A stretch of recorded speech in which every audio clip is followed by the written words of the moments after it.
இந்த வெயிலுக்கு இதமா இந்த கோசப்பழத்தை வச்சு ஜூஸ் செய்ய போறோம். வாங்க எப்படின்னு பார்க்கலாம். கோசப்பழத்தை அரிஞ்சிக்கலாம்.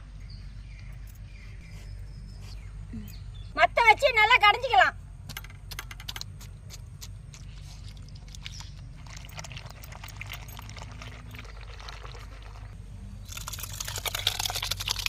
இந்த பைப்பை இப்ப செட் பண்ணிக்கலாம்.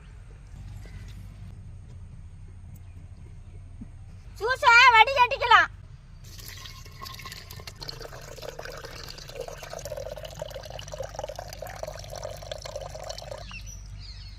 ஐஸ் கட்டி போட்டுக்கலாம். சக்கரை போட்டுக்கலாம்.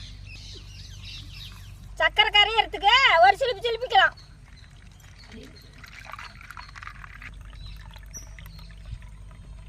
குடிக்குப்பா.